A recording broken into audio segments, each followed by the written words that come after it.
This is the handover for the Possl 600L Roadstar. We'll begin with the cab side of the vehicle first of all, and your fuel filling. The external flap isn't controlled by the central locking mechanism, so you should be able to just open it normally. Ignition key in, twist, and that allows you to fill the vehicle with diesel.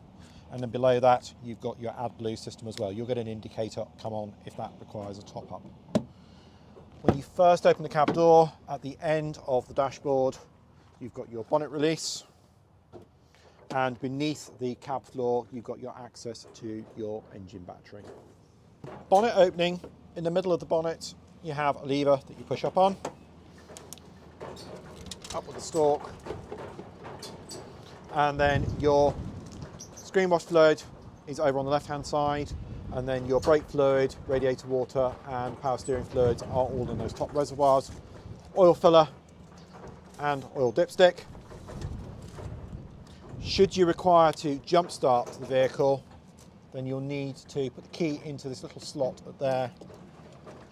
There's a paddle that's exposed, pinch that with your positive, and then the negative goes onto the bolt that's just there, like so. Towards the back offside of the van, you have your water filler cap. So hose pipe in to there, goes into a tank which is down the side of the vehicle. Shortly we'll show you how to drain it off. Having opened up the back doors and lifted the mattresses out of the way, you should be able to access this panel here. On the panel, you've got illustrations which show you two positions for the black wheel. The wheel is located into the base of the unit, and what you do is you unscrew it. 3/4 of a turn will allow you 20 litres of travelling capacity. 2 full turns of the wheel will completely empty the content of that tank. There's a red inspection hatch which you can go through for cleaning and sterilising as well. There's another one further forward near the front of the vehicle that you can also access the water pump from. In the black box underneath the bed is your vehicle toolkit. So it consists of a wheel brace jack and a couple of other little small tools to assist you in getting the spare wheel off, which is located underneath the back of the van. And then you've got your gas locker alongside. It's a direct feed through a regulator, so you must turn off and turn on the gas supply via the brass nut on top. Turn it clockwise to turn it off, turn it anti-clockwise to turn the gas supply on. The frost protection valve for the trim water heater is located underneath the bed behind the steps. You'll see a blue tap running horizontal along the top of the device. When that tap turns through 90 degrees, it's because the air temperature in that space is below 2 degrees centigrade, and it allows the content of the water heater to drain out onto the floor. If you were draining the vehicle for winterization, you would also need to open up all of your interior taps to allow free flow of the pipework for the tap heads to clear, and also drain off your fresh water, wastewater, and flush the toilet bowl just to clear the pump in the bowl. To reset the system, you need to turn it through 90 degrees at the top, and then you'll notice a small blue circular tab at the base. Push that one back in, and then when you turn on the water supply, you should be able to pump water back through the water heater and re-purge and prime the system. Mains hookup, always make sure that you connect into the side of your van first of all. So cap to 90 degrees, lift the lid up, and then slide in like so, and then connect to your power supply at the side post. You've got the exhaust vent for the blown air heating system just here, so if the system's operating on gas, you might get a little condensation plume around it. That's perfectly normal. Down in front of the rear wheel is a little extension down here with a lever which is in your book pack. It allows you to open and close the wastewater tank. You turn it through 90 degrees to do that. And then you have your toilet cassette. There's a magnet inside the lid of the door to support that and hold it back against the body of the van. And as long as the lever is shut inside on the toilet bowl, you should be able to pull the cassette out completely. Extend the neck out, and then over the sluice or dump, you can then remove the blue cap, I should say, early models were green. Pressing on the blue valve at the top, and that should allow the wastewater content to drain out. Before you load it back in, use a measuring cup inside the top of the cap, preferably green if you're staying within the highlands, added to about 2 litres of fresh water. There's an alternative sachet available as well. Give it a little swirl round and then load it back in to the toilet cassette holder and lock your door down afterwards. Just inside the sliding door, you've got your access for the step. So push down on the switch and that allows the step to extend and obviously back in to retract. These are not ignition based. So if the step is on or left out, then you'll hear a buzzer warn in the cab, and you must then obviously close it before your departure. When you first come into the vehicle, above the caravan door, you've got a 12-volt control panel. The amber light is on at the moment because we're already plugged into the mains. Touching the switch at the bottom turns on the 12-volt supply. Markers down this side give you indication of your battery level, fresh water and wastewater level. Those levels are empty at the moment because we're doing the handover dry because of the cold conditions. The van will be filled with water prior to your collection. Adjacent to that, you've got the heating system controls. So we've already shown you where the drain valve is in the back of the vehicle.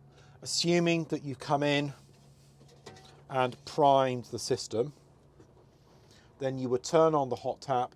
It would draw water through from the main tank through the hot water system, and eventually you would end up with a continuous run of cold water coming out of this hot tap, indicating that the system is primed. When it's empty, probably take around about 2 minutes to fill. You do the same process with the taps over the vanity unit as well to make sure you have that continuation of supply coming through.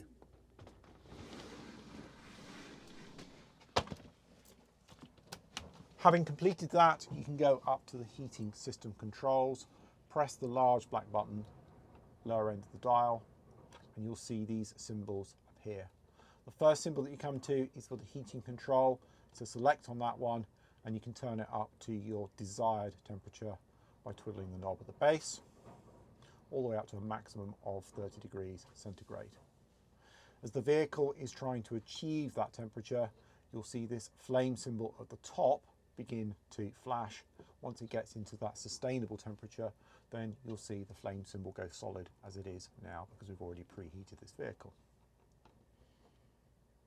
It's a similar story with the water system. So you move on to the second symbol, you'll see that come up on there, and then you can choose an eco mode, which heats the water to around about 40 degrees, a hot mode, which takes the water up to around about 60 degrees, or there's a boost mode, which will take up from 40 to 60 and just temporarily suspend the output from the heating system whilst it does that.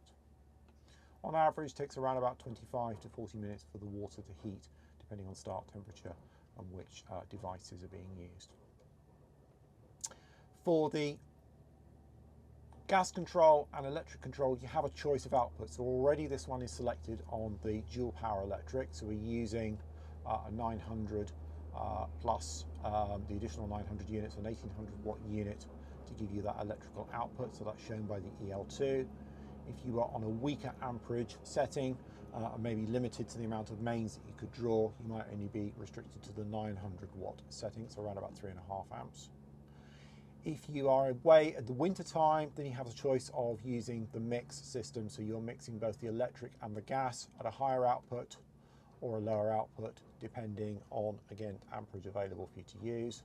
If you're wild camping, then there's a gas only option. So automatic ignition, drawing gas in from the bottle. We'll leave this one on electric mode for now. Just going to go back and just turn off that water because again the system is empty. And to demonstrate the fan operation, I'm going to go back and turn the heating system off completely, and then we'll scroll over to the fan. Now if the heating was on, you would be able to manipulate the fan slightly, but in warm weather conditions you are able to use it just as a recirculatory fan. So press in, select vent, and then turn up to your desired speed, and it will recirculate the airflow within the vehicle.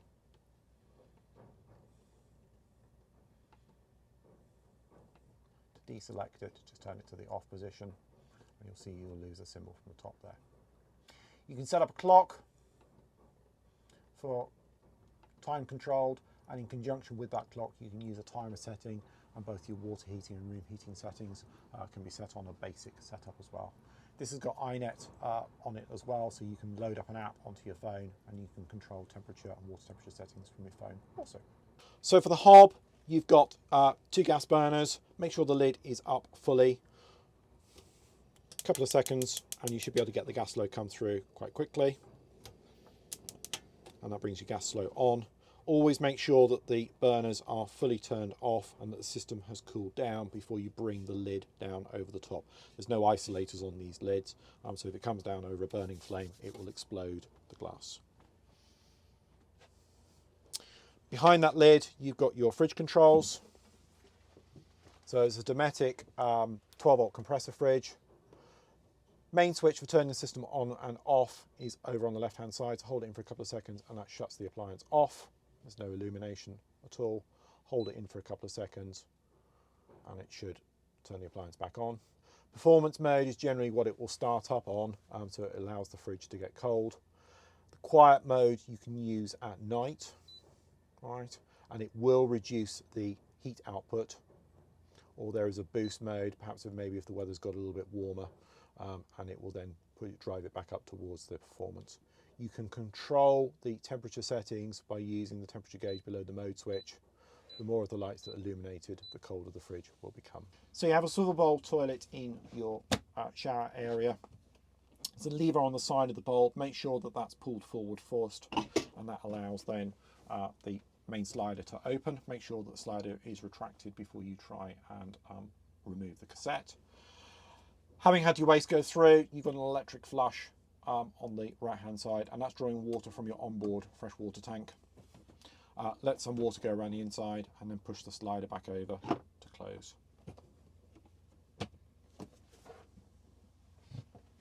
Tip up sink. There's a lever on the side. Let the sink come forward and that allows that to be used. On the back of the trigger for the shower, you can draw it out and draw it through, and then with the partition door pulled across, feed that through, and that then allows you to regulate your shower. Just use the trigger on the back to set the hot temperature, cold or hot on your tap setting, and then use the trigger on the back to regulate the water pressure through. For the making up of the single bed in the front, at the back of the table there are 2 push down buttons. Make sure that they are both depressed, and then you should be able to lift off the table. As you lift off the table, you're able then to remove the lower section of the leg. Before the table goes into position on the back wall, I would suggest that you swivel out the base plate, which is also the main extension for the dining area anyway, all the way around through 180 degrees, and then lock the table back onto the lower runner. And then there's some L-shaped boards which is designed to sit on top of this table section to give you the bed extension. At the top of the staircase on the right hand side you've got 3 isolator taps, and they are the individual taps for the individual appliances. Now the middle one is not in use, it's redundant, so you don't do anything with that. So it's just the top and the bottom ones, and they are the water heating, room heating system at the top. If it's rotated through 90 degrees, so it's vertical, it shuts the supply off. And then at the base you've got the gas supply to the cooker. When you go under the bed, as well as the water heater on the back wall, you've got your Rcd switches. Typically if you want to switch off the 12 volt, typically if you want to switch off the mains supply, you will have to have all these switches in the downward position. Having connected to the mains, you can do a circuit test to make sure that the main supply is safe for you to use. And then you can then come across and turn on the remaining residual main switches, and that brings you your power points, battery chargers on board. On the driver's door you have your electric mirror and electric window controls. With the electric mirror you turn the joystick in the direction of the mirror that you want to adjust, and with the power on you should be able to adjust the corresponding mirror. Both the top and blind spot mirrors can be adjusted in this way. There's a central locking function on this one as well, which locks the back and front of the vehicle.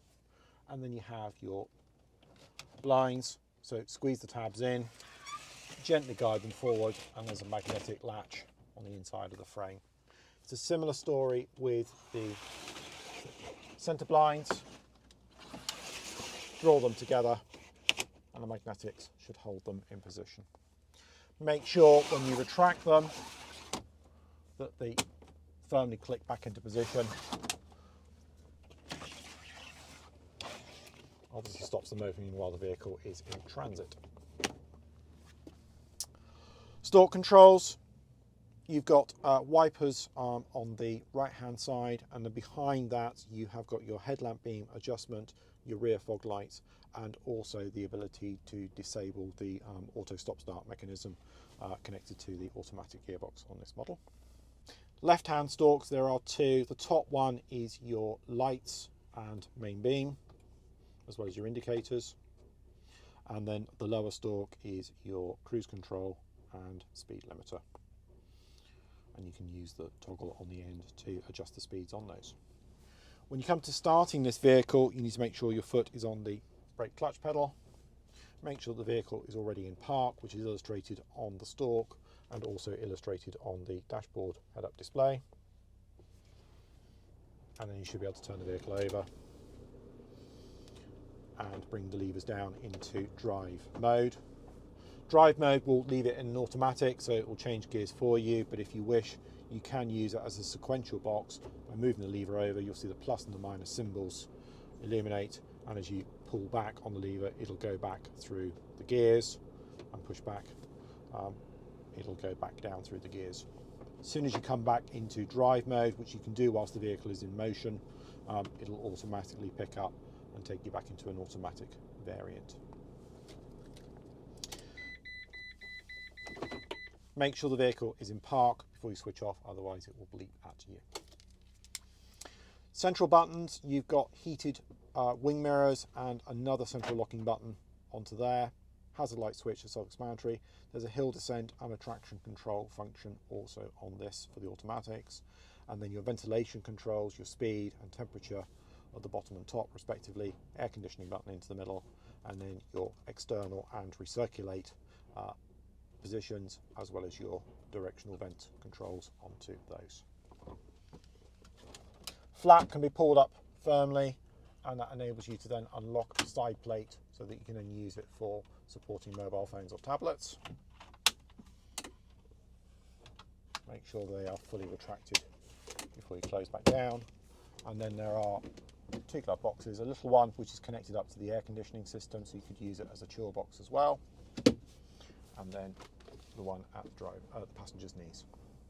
So that concludes the handover for the Possl 600L Roadstar. Sincerely hope this van's going to give you lots of miles and lots of smiles, but on behalf of Highland Camper Vans, thank you very much for watching.